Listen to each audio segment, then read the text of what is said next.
¿Y si te dijera que la sonrisa de un niño podría cambiar el rumbo de una familia entera? En una casa donde hasta el silencio parecía gritar luto, solo hizo falta la presencia de una mujer invisible para el mundo, para que todo volviera a florecer.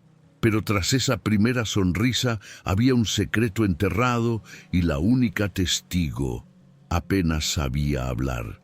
Esta es una historia sobre la culpa, el coraje y la redención, y sobre cómo, a veces, quienes menos esperamos son quienes nos salvan. Cuéntanos en Ninjutsu los comentarios desde donde la ves, y prepárate. Esta historia revolucionará todo lo que crees sobre la familia. Esa mañana, la casa parecía aún más silenciosa de lo habitual.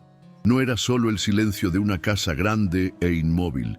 Era el tipo de silencio que pesa, como si tuviera cuerpo, y se extendiera por cada rincón, asfixiándolo todo. Rafael despertó antes de que sonara el despertador, como hacía meses. Ya no soñaba, o, si lo hacía, no lo recordaba. Se levantó de la cama lentamente, con la precaución automática de quien no espera encontrarse con nadie en el camino. La mansión seguía igual, limpia, ordenada, con muebles impecables, pero todo en ella parecía sin vida. Cada paso que daba Rafael por el pasillo era como quien camina por un cementerio un lunes, con prisa para no sentir nada, pero despacio, por respeto a lo que ya ha muerto. Pasó junto a la puerta del dormitorio de su hijo sin detenerse, no por malicia, era solo la costumbre. Enzo siempre estaba despierto, pero reaccionaba a casi nada. Desde el accidente, Rafael solo entraba allí cuando era absolutamente necesario. El niño pasaba sus días en la silla, con la mirada perdida, los ojos fijos en algún punto de la alfombra o la ventana, como esperando que alguien del otro lado lo trajera de vuelta. Su relación no era hostil, pero sí distante. Dolía solo mirarla. Rafael ya no sabía cómo tocar a su hijo sin sentirse culpable. Todo en él le recordaba a Amanda, su mentón delicado, su mirada atenta incluso en silencio, incluso la forma en que respiraba cuando se concentraba, y lo estaba matando lentamente, porque cada vez que miraba al niño revivía el sonido de los frenos, el grito de Amanda y el silencio que siguió. Bianca llegó un poco antes ese día. La agencia le había dado la dirección con una advertencia. Jefa discreta, no le gusta conversar, simplemente haz tu trabajo y evita interacciones innecesarias. Estaba acostumbrada a ese tipo de consejos. Siempre era lo mismo. Casas grandes, llenas de cuadros que nadie mira, almohadas meticulosamente colocadas y una tristeza que ni los perfumes caros podían disimular. Pero había algo diferente aquí. Era como si el tiempo se hubiera congelado entre esas paredes. Mientras fregaba el frío suelo de la sala, oyó un leve crujido y se giró lentamente. Sentado en la silla de ruedas, justo en la esquina, estaba Enzo. Ningún sonido, ningún movimiento repentino. Solo esos enormes ojos mirando al mundo como atrapados tras un cristal. Bianca, sin pensarlo mucho, sonrió. E instintivamente, quizás porque siempre había sido así con los niños, empezó a bromear. Dijo que era piloto de carreras y que la silla de ruedas era el coche más rápido de la galaxia. Hizo un ruido de motor con la boca. Giró un poco la silla y emitió un chirrido de freno. Enzo parpadeó 2 veces y por primera vez en 2 años sonrió. Fue una sonrisa pequeña, casi imperceptible, pero era una sonrisa. Y era real. Rafael entró en la habitación en ese preciso instante. No anunció su presencia, ni tosió, ni gritó. Simplemente se detuvo. Se detuvo en la puerta como si hubiera chocado contra una pared invisible. Por un segundo, el suelo pareció ceder bajo sus pies. Vio a su hijo sonreír, vio la silla girar ligeramente, y vio a Bianca, con un paño alrededor de la cintura y una voz caricaturesca, agachada frente al niño, riendo también. No entendía qué estaba pasando, pero su cuerpo reaccionó antes de que su mente lo procesara. Sus ojos se llenaron de lágrimas, sin previo aviso. Era imposible. 2 lágrimas cayeron antes de que siquiera respirara hondo. No era tristeza, era algo más. Una especie de esperanza tan fuera de lugar que casi dolía. Se apoyó en la pared, necesitando sentarse. Por primera vez en años, Rafael sintió que algo se rompía, pero esta vez no era por la pérdida, era por el contacto, y eso lo asustó más que cualquier pena. Rafael se quedó allí unos minutos, escondido tras la pared, escuchando la risa de Bianca mezclarse con los sonidos improvisados de alguien corriendo. Era una escena simple, casi tonta, pero todo en su interior parecía temblar. Era como si presenciara algo prohibido, como si esa breve alegría violara el pacto silencioso de duelo que había hecho consigo mismo. Se obligó a levantarse y fue a su oficina. Necesitaba una excusa para no volver a entrar en esa habitación en ese momento, pero durante el resto del día no pudo hacer nada. El dibujo técnico que había abierto en su computadora permaneció allí, parpadeando en blanco, y el café que había preparado se enfrió en la mesa sin que él lo tocara. Solo podía pensar en esa sonrisa, tan pequeña, tan simple, y en cómo él, que ya había contratado terapeutas, médicos, tutores privados, nunca había logrado sacarla a la luz. Se avergonzaba de sí mismo, de su ausencia, del vacío que había permitido crecer entre él y su hijo. Pero no sabía cómo regresar, ni siquiera sabía por dónde empezar. Al día siguiente, Bianca regresó, y Rafael no pudo ocultar que la observaba. Se quedó arriba, asomándose por las rendijas de la escalera. Enzo ya la esperaba en la sala. Su silla estaba frente a la puerta, como si supiera que algo bueno se avecinaba. Al principio, Bianca ni siquiera notó la presencia de su jefe. Hizo todo como si estuviera sola con el niño. Inventó historias con las almohadas, imitó las voces de personajes que ni siquiera existían. Trajo papel y dibujó con él. Y Enzo, aunque incapaz de hablar, comenzó a reaccionar. Rió suavemente, balanceó los brazos ligeramente, dio una palmada, y una vez intentó emitir un sonido. No salió nada más que una respiración ahogada, pero Rafael lo oyó. Lo golpeó en el pecho como un puñetazo. Casi tropezó en el escalón desde donde había estado observando. Su hijo estaba regresando. Lentamente, pero lo estaba, y todo esto sin él. En la tercera semana, Rafael se armó de valor para bajar durante uno de los juegos. Fingió coger un libro, pero su presencia se notó de inmediato. Bianca lo miró sorprendida, como si hubiera hecho algo malo. Enzo, en cambio, no se inmutó como siempre. Simplemente giró la cabeza hacia su padre y se quedó mirando. Rafael sintió un nudo en el estómago. No supo qué decir. Simplemente se acercó lentamente, se arrodilló junto a la silla y tocó suavemente el hombro de su hijo. Era la primera vez que se miraban tan de cerca desde el accidente. Ninguno lloró, pero ninguno sonrió. Fue como si se reconocieran por primera vez, sin el peso de la tragedia entre ellos. Bianca se dio cuenta de que era un momento íntimo y, con un gesto discreto, se apartó. Fue a preparar café a la cocina, dejando que el silencio llenara el resto del día. Esa tarde cambió el ritmo de la casa. Rafael empezó a seguir, aunque fuera de lejos, la rutina de Bianca con su hijo. Empezó a almorzar con ellos, luego se sentaba a ver los dibujos animados que le gustaban a Enzo. Al principio no sabía cómo comportarse. Era como un extranjero en un país donde se hablaba otro idioma. Pero Bianca tenía una forma de derribar cualquier barrera. Nunca invadía, nunca obligaba, pero poco a poco trajo luz. No luz literal. La casa siempre tuvo ventanales, sino la que cambia el aire, que rompe la grisura de las cosas. Enzo empezó a dibujar más. Pasaba horas con los lápices que Bianca compraba de su propio bolsillo. Ella decía que no importaba, que podía descontarlo de su sueldo, pero Rafael nunca lo permitía. Y aún así, seguía llevándole golosinas al niño. Cosas sencillas. Un llavero con forma de cohete, una pastilla de jabón con aroma a frutas, una taza con dibujos de animalitos. Nada caro, pero todo lleno de significado. Con el tiempo, Rafael empezó a notar algo que nunca había notado realmente. Enzo reaccionaba a cosas específicas. No era tan apático como la gente pensaba. Observaba, sentía, respondía a la voz de Bianca, especialmente cuando hablaba con entusiasmo. Reaccionaba a la luz del sol que entraba por la ventana, golpeando ciertos objetos.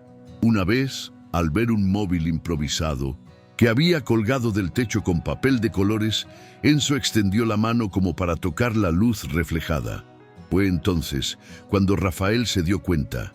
Su hijo no estaba perdido. Solo necesitaba ser visto de la manera correcta. Y eso dolía. Dolía darse cuenta de cuánto tiempo había pasado tratando al niño como una carga silenciosa, cuando era, de hecho, un niño lleno de posibilidades, demasiado herido para demostrarlo. Rafael lloró en secreto esa noche, no por autocompasión, sino por pura culpa, por su ausencia, por su cobardía, por no ser un ancla cuando su hijo más lo necesitaba. La relación entre Rafael y Bianca empezó a cambiar sin que ninguno de los dos dijera nada. Estaba en sus gestos, en la forma en que él le pasaba la taza de café cuando ella llegaba temprano, en la forma en que ella le arreglaba el cuello del abrigo sin pensar. No estaban coqueteando, no era romance, era algo más, un vínculo nacido del cariño por Enzo. Cuando el chico sonreía, intercambiaban miradas cómplices, como si compartieran un secreto que solo ellos tres entendían. Bianca nunca invadió su espacio, nunca le hizo preguntas sobre el pasado, sobre Amanda, sobre el accidente, pero Rafael empezó a querer contárselo. La urgencia llegó como una marea, hasta que una tarde, mientras Enzo dormía en el sofá, se sentó en el sillón y habló. Le contó todo, sobre la pelea que había tenido con Amanda antes del viaje, sobre el mensaje de texto que había visto en su teléfono, sobre el llanto de Enzo que la había irritado, sobre el grito, sobre la curva, sobre el sonido del impacto, sobre la sirena después, y como nunca más podría mirar a su hijo sin recordar que tal vez todo había sido culpa suya. Bianca lo escuchó todo en silencio. No interrumpió, no intentó consolarlo con frases hechas. Simplemente se quedó allí, con las manos en el regazo y la mirada fija en él. Cuando Rafael terminó, el silencio se sintió pesado durante unos buenos minutos. Entonces dijo, en voz muy baja, que no había forma de cambiar lo sucedido, pero que aún podía elegir qué hacer con lo que quedaba. Esa frase le martilleó la cabeza durante días. Rafael nunca se había permitido pensar en lo que quedaba. Todo, para él, parecía demasiado roto, irreparable. Pero tal vez no lo era. La casa ya era diferente, su hijo ya era diferente, y él mismo de alguna manera empezaba a hacerlo también. No sabía si amaba a Bianca, pero sabía que ella era esencial. Era ella quien limpiaba no solo los rincones de la casa, sino también el polvo acumulado del dolor, con una escoba en una mano y una sonrisa en la otra. Cuando apareció Verónica, fue como un viento frío que soplaba a través de una ventana olvidada. El parecido físico con Amanda era sorprendente. La misma voz, los mismos gestos, el mismo perfume que apenas podía soportar. Llegó diciendo que quería ayudar, que estaba preocupada por su sobrino, que extrañaba el contacto. Al principio, Rafael la creyó. Pensó que quizás a Enzo le vendría bien una figura, un familiar, alguien con sangre materna. Pero pronto empezaron a aparecer las señales. Pequeños detalles, el tono autoritario, la forma en que hablaba del chico como si fuera una carga, las críticas veladas a Bianca. Y lo peor de todo, La forma en que Enzo poco a poco empezó a cambiar de nuevo. Se volvió más silencioso. Dejó de dibujar. Mantenía la mirada baja cuando su tía estaba cerca. Y Rafael, a pesar de notarlo, tardó un tiempo en comprender que algo realmente andaba mal. La primera vez que Rafael presenció algo extraño fue una mañana, mientras tomaba café en el balcón. Oyó la voz de Verónica proveniente del salón, demasiado baja para distinguir las palabras, pero con un tono cortante. Cuando se acercó, ella ya sonreía, elogiando un dibujo de Enzo. Pero el niño estaba acurrucado, con la mano sobre el papel, como intentando ocultar lo que había hecho. Rafael se lo tragó y trató de convencerse de que era solo su imaginación, de que tal vez estaba siendo paranoico. Pero las cosas solo empeoraron. Enzo empezó a tener ataques de llanto silencioso, de esos que solo entienden quienes lo han visto. Todo su cuerpo temblaba, pero no emitía ningún sonido. Y cada vez que Bianca se acercaba, Verónica encontraba la manera de apartarla, con comentarios disfrazados de cortesía, pero siempre cargados de juicio. «Solo eres la señora de la limpieza», dijo una vez, pensando que nadie la escuchaba. Pero Rafael sí, y por primera vez sintió rabia. Bianca no respondió a los insultos, ni una sola vez. No por ser sumisa, sino porque parecía saber que cualquier respuesta solo le traería más dolor al niño. Se apartó. Siguió limpiando, cuidando, sonriendo, pero con la mirada distante. Rafael lo percibió y sintió que todo se desmoronaba de nuevo. Su hijo volvía al silencio. La mujer que más lo había ayudado, apartada como si no valiera nada. Pero Rafael no actuó. Algo en él se congelaba cada vez que miraba a Verónica. Quizás era la culpa, quizás el rostro idéntico al del difunto, quizás el miedo a confrontar lo que quedaba del recuerdo de Amanda. Se aferraba a excusas como «es de la familia, solo quiere ayudar». Quizás Bianca está exagerando, pero en el fondo lo sabía. Sabía que estaba siendo un cobarde otra vez y que, una vez más, Enzo era quien pagaba las consecuencias. Todo llegó a un punto crítico un sábado por la tarde. Bianca estaba en la cocina lavando los platos cuando Verónica entró. La discusión no empezó a gritos. Fue en susurros, como si alguien escupiera veneno entre dientes.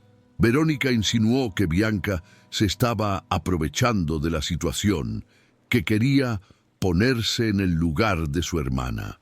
Dijo que sabía qué clase de mujer era, de las que entran por la puerta de atrás y quieren salir por la de adelante.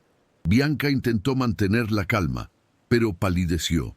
No fueron las palabras. Fue la amenaza velada que llegó al final. «Si te quedas aquí, verás de lo que soy capaz. Este chico me necesita a mí, no a ti». Rafael no estaba en casa, y fue precisamente esa ausencia la que le dio a Verónica el coraje para seguir adelante. Pero no se dio cuenta. Enzo estaba despierto, y lo escuchaba todo, desde lo alto de la escalera, oculto tras la barandilla. Se quedó allí, temblando, escuchando cada palabra.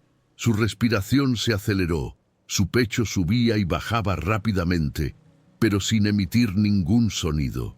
Pero algo, en ese instante, se quebró en su interior. Quizás miedo, quizás dolor, quizás el coraje que había acumulado durante los últimos meses, aun con Bianca. Bajó corriendo las escaleras con la silla, golpeándose contra las esquinas, casi cayendo. Se detuvo en medio de la habitación, con los ojos abiertos. Y por primera vez en 2 años, una palabra salió de su boca. Gritó, desgarrada. ¡No! Su voz era delgada, débil, pero clara. Bianca se quedó paralizada. Verónica palideció, y entonces empezó a llorar. Pero esta vez no fue un llanto silencioso, fue un sollozo fuerte, con palabras inconexas intentando salir. Ella tiró, ella gritó. En el coche. Bianca corrió hacia él. Rafael llegó en ese momento sobresaltado por los gritos y oyó, de la boca de su propio hijo, lo que nadie sabía. Rafael no entendió al instante. Su hijo lloraba, hablaba atropelladamente, intentando pronunciar palabras que parecían atrapadas durante mucho tiempo. Bianca se arrodilló a su lado, intentando calmarlo, pero sin interrumpirlo. Enzo repetía cosas inconexas. Una pelea, en el coche, él gritó, ella tiró, hasta que salió una frase completa. Estaba en el asiento delantero, gritándole a mamá. Ella tiró del volante.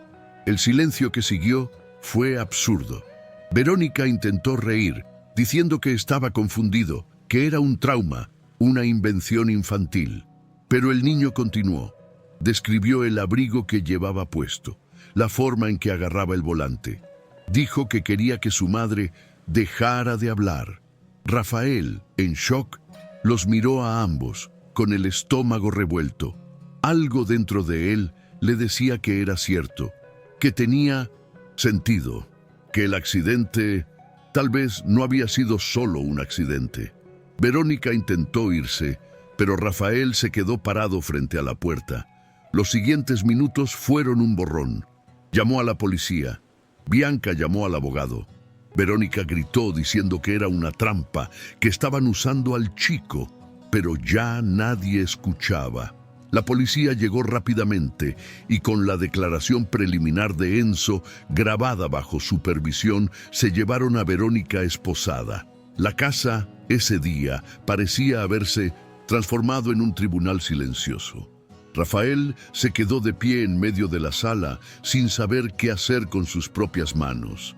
Miró a Bianca, que aún sostenía a su hijo en brazos, y por primera vez bajó la cabeza y lloró frente a ella.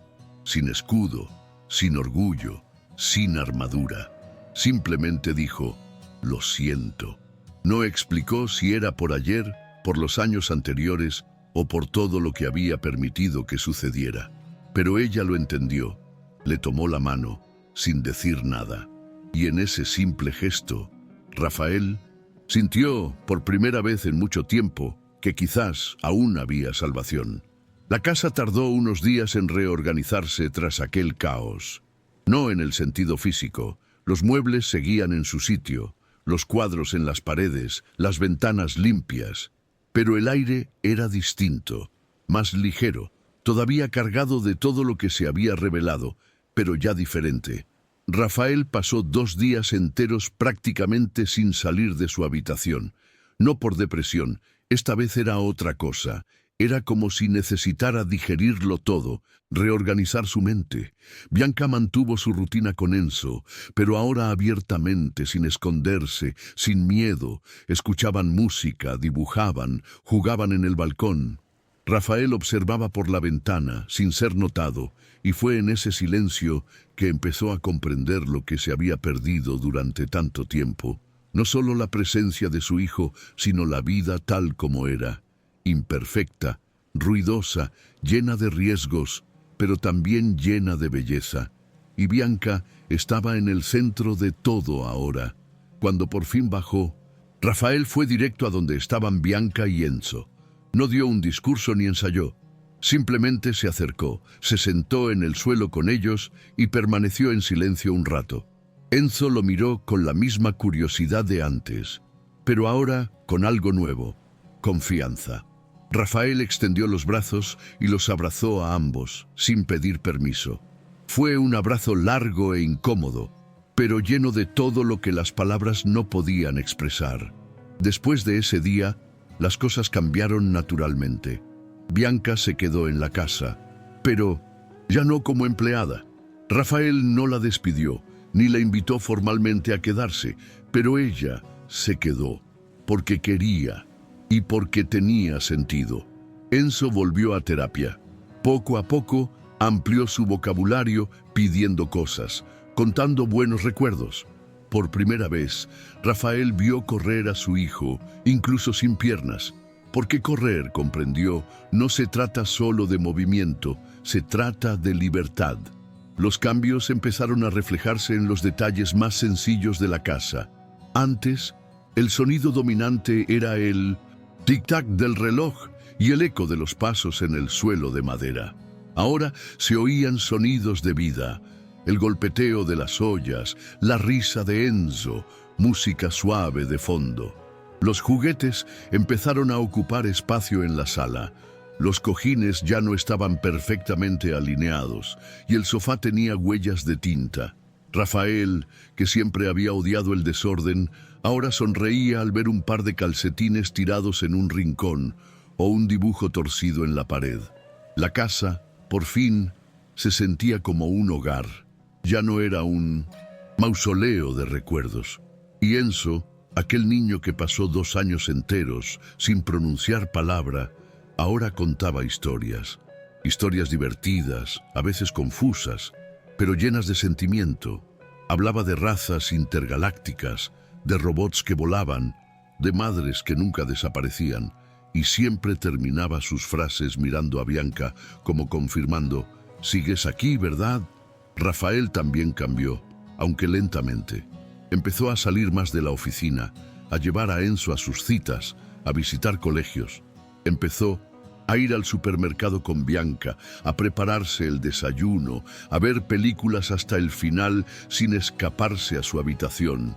A veces se despertaba sobresaltado en mitad de la noche, con el corazón aún cargado de recuerdos. Pero ahora, al mirar a su lado, veía a Bianca allí, durmiendo con el rostro vuelto hacia él, respirando lentamente. Fue en esos momentos que se dio cuenta de cuánto temía aún la pérdida. Pero el miedo ya no lo paralizaba. Hablaba de ello en las sesiones de terapia que reanudó. Admitió sus errores, se permitió sentir.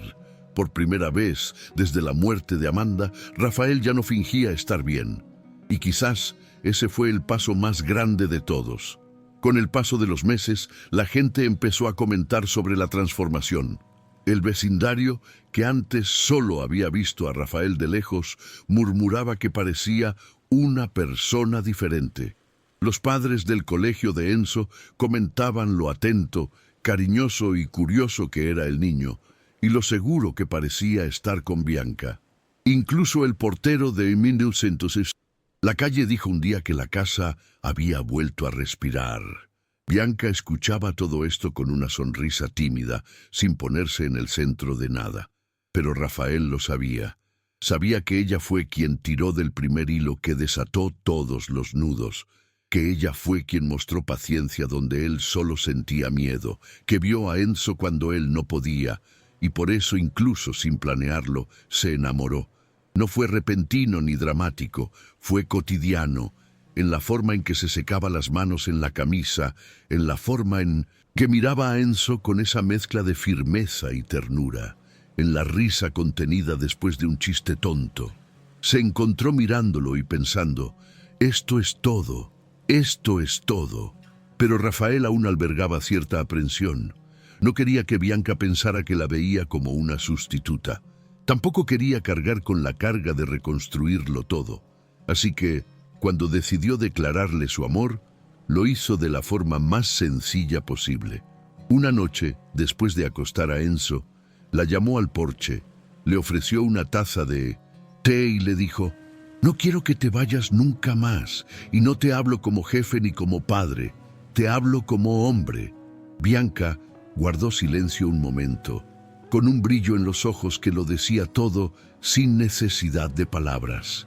Respondió con un ligero beso en la mejilla, seguido de un fuerte abrazo. No dijeron nada más, pero allí, en esa cálida noche, bajo las tenues luces del porche, quedó claro que ya no eran una familia improvisada, eran uno solo. La propuesta de compromiso llegó meses después, casi sin previo aviso. Rafael no planeó una gran sorpresa, ni contrató músicos, ni esparció pétalos por la casa. Fue en medio de una comida dominical, mientras Enzo, emocionado, explicaba una nueva caricatura que había hecho sobre superhéroes. Rafael cortó la carne en su plato, miró a Bianca y soltó, casi como si comentara el ambiente: «¿Quieres casarte conmigo?».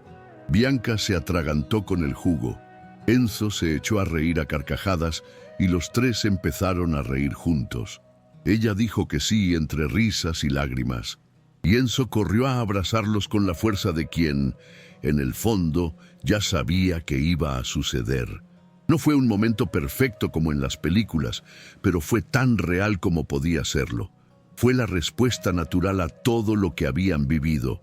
No un nuevo comienzo, sino la continuación de algo que, por improbable que fuera, nació en una casa que antes solo había conocido el silencio. Un año después, todo parecía diferente. La casa estaba casi irreconocible. Las paredes eran de colores brillantes. Los muebles tenían diseños pegados con cinta adhesiva y los pasillos olían a pastel recién horneado. Enzo hablaba con fluidez, contaba chistes, hacía muchísimas preguntas y escribía cuentos en cuadernos que guardaba con esmero. Iba a la escuela, a terapia y sobre todo se enorgullecía de hablar de sus padres. Así se refería a Rafael y Bianca. Y Rafael, cada vez que oía eso, sentía una mezcla de emoción y humildad, porque sabía que no se trataba de reemplazar a Amanda. Se trataba de haber vuelto a la vida y de haber permitido que Enzo también volviera. Las visitas al cementerio se convirtieron en parte del ritual de la nueva familia, no como una carga, sino como un gesto de respeto. Enzo siempre llevaba flores y un día, con voz firme, dijo ante la lápida: «Gracias, mamá, porque ahora también la tengo a ella». La creación del instituto fue idea de Bianca. Surgió durante una conversación informal en la sala, mientras ordenaban los libros de Enzo. Comentó que echaba de menos ver más espacios preparados para acoger a niños con traumas como el suyo, lugares que comprendieran que el silencio de un niño no es ausencia, sino dolor encerrado. Rafael escuchó en silencio y luego pasó días reflexionando. Tenía recursos, conocía arquitectos, terapeutas, maestros, y más que eso, conocía el dolor. Sabía lo que era perder el equilibrio y también lo que era encontrar accidentalmente a alguien que le tendiera la mano. En pocos meses, crearon juntos el Instituto Luz Serena, un espacio pequeño pero colorido, dirigido a niños con antecedentes de trauma, duelo o abandono emocional. Bianca dirigió la recepción, Rafael la estructura y la administración, y Enzo, siempre que podía, ayudaba pegando pegatinas en las paredes y dibujando carteles. Se autodenominaba el jefe de las sonrisas. El lugar cobró impulso, no por la fama, sino por la verdad. Las familias llegaban desconfiadas, a menudo rotas, y encontraron algo raro allí: escucha, acogida, paciencia. Bianca dijo que no. Existían los niños imposibles, solo los que nadie tenía tiempo de comprender. Rafael vio a madres y padres llorar en la recepción al oír a su propio hijo decir una palabra que nadie había dicho antes. Fue como revivir su propia historia, pero en múltiples versiones. Y eso, en lugar de doler, sanó.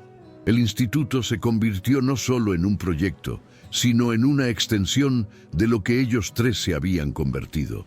Un trío improbable, pero completo. E incluso con los desafíos, el dolor que aún afloraba de vez en cuando, los fantasmas que ocasionalmente llamaban a la puerta, había paz. No una paz de cuento de hadas, sino la que surge cuando dejamos de huir de nuestra propia historia y aprendemos a caminar con ella. A pesar de su nueva rutina, Rafael nunca intentó borrar el pasado. Sabía que ciertos agujeros no se cierran, solo aprenden a existir sin tragarse todo lo que los rodea. A veces pasaba tardes enteras solo en su oficina, no porque quisiera aislarse, sino porque necesitaba recordar de dónde venía. Algunas de esas tardes abría una vieja caja de fotos de Amanda. Ya no lloraba al ver su rostro, pero tampoco sonreía. Era una mirada respetuosa, la de alguien que cargaba con algo que lo moldeó profundamente. Nunca le ocultó estos recuerdos a Bianca, y ella, a su vez, nunca intentó anularlos. El amor entre ellos se construyó así, sobre la verdad, la presencia y la aceptación de todo lo que vino antes. Enzo sabía quién había sido su madre. Conocía el dolor, la ausencia, el amor. Incluso tan joven, parecía entender que amar a alguien nuevo no era traicionar a la que había sido. Era seguir adelante. Hubo un día en particular que destacó. Rafael llegó a casa temprano, cansado, y encontró a Bianca y Enzo pintando juntos la pared del dormitorio. Ella llevaba un delantal. Él tenía pintura en la frente. Rafael se apoyó en la puerta y simplemente observó. Fue un momento común, incluso tonto, pero allí estaba la respuesta a todo lo que había estado buscando durante años. La vida había vuelto a suceder, sin alboroto, sin guión, en la risa de un niño que una vez había sido puro silencio, en la mano de una mujer que apareció con un cubo de productos de limpieza y un corazón que no pedía nada a cambio, y en sí mismo, quien, incluso lleno de grietas, tuvo el coraje de reconstruirse.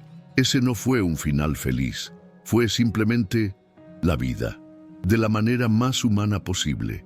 Una noche, mucho después de que todo hubiera pasado, Enzo se despertó asustado por una pesadilla. Bianca fue la primera en oírlo y corrió a la habitación. Rafael llegó poco después. Enzo lloraba quedamente, con la cara hundida en la almohada. Se sentaron a su lado, como tantas otras veces, pero esa noche fue diferente. El chico los miró a ambos, con los ojos llenos de lágrimas, y preguntó: «Si me equivoco, ¿me seguirán amando?». Bianca le tomó la mano sin dudar. Rafael respondió con firmeza: «Aún más». No hubo palabras, ninguna explicación, solo esa frase, pero fue suficiente. Enzo se acurrucó entre ellos y volvió a dormirse, respirando con más facilidad. Rafael observó aquella escena un rato y comprendió algo simple. No se trataba de borrar las cicatrices. Se trataba de enseñarle a su hijo a caminar con ellos y de prometerle que, incluso en las noches más difíciles, nadie volvería a estar solo. La semana siguiente, Bianca sugirió pintar un mural en el pasillo. Era un proyecto de 3 personas. Cada uno dibujaría una parte de su historia, usando pintura, un pincel y su propia libertad. Rafael dudó al principio. Nunca había sido de expresar sus sentimientos de esa manera, mucho menos con colores brillantes en una pared. Pero finalmente cedió. Enzo comenzó con un cohete que emergía de una silla de ruedas. Bianca dibujó una casa con las ventanas abiertas, llena de girasoles. Rafael, después de mucho pensarlo, dibujó un puente que conectaba 2 lados de un abismo, con el detalle de 2 manos tocándose en el medio. Nadie comentó sobre su significado, pero todos lo entendieron. Una vez terminado, el mural se convirtió en una visita obligada para cualquiera que entrara, y allí, en ese pasillo silencioso durante tantos años, ahora había color. Color de verdad. Color que cuenta una historia sin necesidad de decir una palabra. Con el tiempo, su historia empezó a difundirse discretamente. Un terapeuta que visitaba el instituto se lo contó a otro colega. Una madre, muy afectada, lo mencionó en un grupo de apoyo. Un periodista local quería escribir un artículo sobre el proyecto. Rafael se mostró reacio, como siempre. No le gustaba la idea de exponer a la familia, ni que pareciera que estaban vendiendo la superación de las dificultades. Pero Bianca, con su calma habitual, dijo que tal vez su historia no se trataba de exhibicionismo, sino de esperanza, que a veces alguien necesita saber que es posible salir de las profundidades de la vida. Cedió, y el artículo apareció breve y discretamente en un periódico local. Pero el impacto fue enorme. Llegaron cartas, correos electrónicos y notas anónimas a raudales. La gente contaba su dolor, sus pérdidas, sus silencios. La gente decía que, por primera vez, se sentía comprendida. Rafael leyó todo con atención y comprendió que el dolor que experimentó, que casi lo destruyó todo, ahora le servía de puente hacia el otro. Incluso en esta nueva etapa, Los tres mantuvieron los pies en la tierra. Siguieron madrugando, yendo al supermercado y lavando los platos juntos. No había glamour, solo rutina y cariño. Bianca a veces todavía se sentía fuera de lugar en ciertos entornos, sobre todo cuando los familiares de Rafael aparecían y la trataban con esa mirada educada pero fría. Ella nunca hacía comentarios directos, pero Rafael sí, y se aseguraba de tranquilizarla constantemente, en las conversaciones, en los gestos, en el espacio que le daba en las decisiones sobre la casa y el instituto. Enzo también se fijaba en todo. Era increíble cómo, incluso de niño, se fijaba en detalles que los adultos fingían no ver. Y era él, con su cautivadora sensibilidad, quien decía las verdades más crudas. Una vez, al oír a una tía lejana comentar que Bianca tiene buen corazón a pesar de sus orígenes, Enzo replicó: «Es lo mejor de nuestra familia, y es por ella que regresé». Las palabras de Enzo esa tarde resonaron en la cabeza de Rafael durante días. Siempre había sabido que Bianca era el punto de inflexión en sus vidas, pero escucharlo de su propio hijo, en voz alta, frente a otros, tenía un peso diferente. Fue entonces cuando se dio cuenta de que no era solo gratitud ni solo afecto. Era amor construido sobre la presencia, la escucha y la constancia.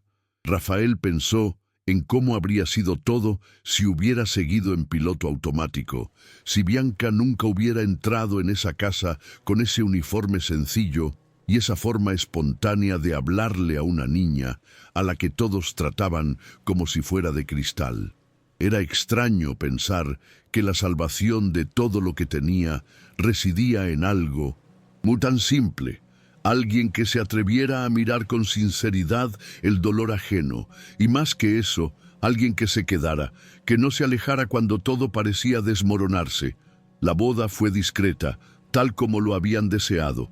Un pequeño jardín, poca gente. Enzo entró sentado en una silla, con traje y corbata torcida que él mismo había elegido. Bianca llegó con un vestido ligero y opaco, pero con una sonrisa que brillaba más que cualquier joya.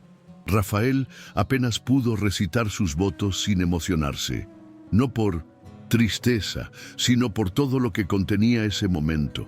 Las pérdidas, los nuevos comienzos, los recuerdos, las cicatrices. Al intercambiar los anillos, Enzo pidió el micrófono y dijo con voz firme: «Soy hijo de dos milagros, uno que me trajo al mundo y otro que me trajo de vuelta». Nadie pudo contener las lágrimas. Incluso los invitados más comedidos se conmovieron. Esta no era una boda cualquiera. Era una celebración de todo lo que sobrevivió, de lo que nadie ve desde fuera, pero que sostiene a quienes siguen de pie incluso después de casi hundirse. Después de la boda, la rutina continuó, y eso, para ellos, fue una victoria. Bianca permaneció en el instituto, firmando documentos con su nuevo apellido, pero manteniendo la misma esencia de siempre. Escuchar más que hablar, acoger más que juzgar. Rafael dividía su tiempo entre proyectos arquitectónicos y la gestión del instituto, que crecía lenta pero constantemente. Enzo, por su parte, fue recuperando su identidad. Había días en que aún se retraía cuando un recuerdo intenso le hacía llorar sin previo aviso. Pero ahora tenía palabras, y cuando no, tenía los brazos abiertos esperando. Eso era lo que marcaba la diferencia. Sabía que podía sentir sin ser castigado por ello, que podía cometer errores, retroceder, tropezar, y que nadie se iría por ello. Para un niño que creía haber causado la muerte de su madre, esta seguridad lo era todo. Un día, Rafael encontró una vieja grabación en su teléfono. Era Amanda cantándole una canción de cuna a Enzo cuando aún era un bebé. Su voz era suave y dulce. La escuchó en bucle durante casi una hora. No lloró, pero luego llamó a Enzo y a Bianca y se los mostró. Los tres se sentaron en silencio, escuchando juntos. Enzo, ya mayor, Miró a su padre y le preguntó si podía guardar la canción en una memoria USB para escucharla de vez en cuando la extrañara. Rafael dijo que sí. Bianca simplemente lo rodeó con el brazo. No hizo falta nada más. Eso lo decía todo. La presencia de Misno de Sim, Amanda nunca se borró, pero tampoco fue un fantasma. Existía allí, en los gestos, en la historia, en la forma en que los tres aprendieron a reconstruirse. No como una sombra, sino como un punto de partida. Como el origen de un amor que, incluso después del dolor, encontró la manera de continuar. Tiempo después, invitaron a Enzo a hablar en un pequeño grupo de discusión sobre cómo superar desafíos en un evento infantil organizado por el propio instituto. Al principio dudó, pensando que no sabría qué decir. Rafael y Bianca no lo obligaron, pero le dejaron claro que confiaban en él. El día del evento, Enzo subió al escenario con camiseta blanca y vaqueros, peinado por Bianca y con la silla decorada con pegatinas de cohetes. Tomó el micrófono con manos temblorosas, miró al pequeño público y dijo: «No recuerdo todo lo que me pasó, pero sí recuerdo cómo me sentí. Pensé que era culpa mía, que no valía mucho, que todos se irían, pero un día alguien se quedó, y luego alguien más se quedó. Y ahora estoy aquí, no para decir que se acabó, sino para decir que no estoy solo». El silencio que siguió fue respetuoso y emotivo. Muchos adultos del público lloraron más que los niños. Esa frase se convirtió en una especie de hito en el instituto. Fue pegada en la pared de la entrada con el permiso de Enzo, y cada vez que llegaba alguien nuevo, una madre con la mirada cansada, un niño con la mirada perdida, un padre intentando aparentar fortaleza, esa frase los recibía como un abrazo. Bianca, siempre discreta, decía que el instituto no se trataba de milagros, se trataba de tiempo, de no rendirse. Rafael estaba de acuerdo, y de vez en cuando todavía se encontraba de pie frente a esa pared, releyendo las palabras de su hijo como si leyera un recordatorio diario de todo lo que importa, porque era fácil olvidar. Entre las obligaciones, las facturas, el dolor que insistía en aparecer incluso después de sanar, era fácil olvidar lo que realmente los salvó a todos. El simple acto de quedarse incluso cuando todo parecía perdido. Un día, Bianca recibió un sobre sin remitente. Dentro había una carta escrita a mano. Era de la madre de Verónica y Amanda. Las palabras eran duras pero sinceras. Decía que nunca supo la verdad, que se había distanciado por dolor y confusión, y que, después de todo, necesitaba disculparse. No solo por lo que su hija había causado, sino por no haber visto nunca realmente a Enzo. Dijo que sabía que podría ser demasiado tarde, pero que aún quería acercarse. Bianca la leyó en silencio, le entregó la carta a Rafael y no dijo nada más. Pasaron días antes de que decidieran qué hacer. Al final, Bianca le contestó, una respuesta breve y cortés, diciendo que el perdón no era un evento, sino un proceso, y que si estaba dispuesta a conocer de verdad a su nieto con un corazón limpio, tal vez podrían empezar con una visita.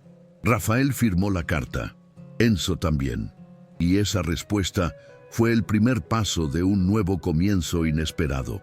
La visita tuvo lugar semanas después, en una tarde tranquila.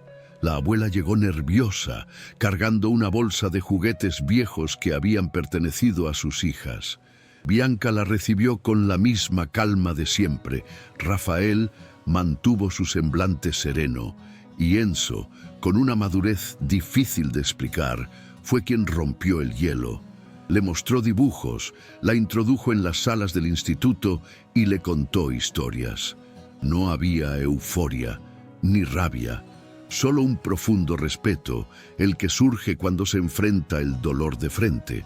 La abuela, al final de la visita, pidió ver el mural de la casa. Se quedó allí un momento, frente al puente que Rafael había dibujado, y dijo, «Eso es lo que has construido, un puente sobre la tragedia». Nadie respondió. pero todos sabían que ella lo entendía. Por primera vez, sin defenderse, vio su propia historia desde una perspectiva diferente, y eso en sí mismo era mucho. Con el tiempo, la nueva presencia de su abuela se fue adaptando gradualmente, sin prisas, sin compromisos. Empezó a visitar el instituto de vez en cuando, trayendo libros viejos o recetas familiares. Participaba en talleres con otras abuelas y ayudaba a contar cuentos a los niños. Bianca nunca la trató con distancia, pero tampoco forzó la intimidad. Era una relación cuidadosamente construida, llena de pausas y silencios respetados. Enzo parecía manejar bien esta nueva figura. Hacía preguntas, mostraba curiosidad, pero sin la desesperada expectativa de un nieto necesitado. Ya no necesitaba que alguien llenara un vacío. Estaba completo, y era evidente. Rafael observaba todo con silenciosa gratitud. Era consciente de que ningún nuevo comienzo era perfecto, pero este era real, y eso era suficiente. La vida seguía con sus días normales, desayunos calientes, filas en el supermercado, fiebres estacionales, tareas, pequeños sustos y sonrisas modestas. Enzo creció, y la silla de ruedas fue reemplazada por una más ligera y moderna, que manejaba con facilidad. La personalizó él mismo con pegatinas y la llamó su trono del movimiento. Bianca volvió a la escuela nocturna, cursando un curso técnico en psicología educativa. Rafael revivió un viejo proyecto de arquitectura social, centrándose en espacios inclusivos para niños. Nada de esto era grandioso a los ojos del mundo. Pero dentro de esa casa, que antaño era un puro duelo, cada pequeño paso era una victoria. Porque ya no se trataba de sanar lo que ya no existía, sino de mantener vivo lo que florecía. Y eso, para ellos, era suficiente. Era más que suficiente. Un día, Enzo llegó a casa de la escuela con una nota arrugada en el bolsillo. Era de un compañero de clase, invitándolo para ir a su fiesta de cumpleaños. Un evento sencillo, en una fiesta cerca del colegio. Pero cuando le mostró el papel, su rostro delató algo más: orgullo. Era la primera invitación que recibía desde el accidente. Rafael guardó silencio unos segundos. Bianca sonrió y le preguntó qué disfraz quería, ya que la fiesta sería temática. Enzo respondió sin dudar: quiero ir de científico espacial. Ambos rieron y Rafael prometió encargarse de todo. El día de la fiesta, ver a su hijo entrar con su silla decorada de estrellas, siendo recibido por otros niños sin miradas de lástima, fue como presenciar una escena que creía que nunca volvería a ocurrir. Era solo una fiesta infantil, pero para ellos fue como cruzar una línea invisible, la confirmación de que sí, la vida había vuelto. Esa noche, después de la fiesta, mientras Bianca arropaba a Enzo, Rafael se sentó solo en el porche. El cielo estaba despejado y el viento era cálido. Encendió una pequeña vela en un rincón del jardín, un gesto que siempre hacía en las fechas que marcaban una pérdida o un momento decisivo. Se sentó, observó el fuego parpadeante y dejó fluir sus pensamientos. No era gratitud lo que sentía, era algo más profundo, era pertenencia.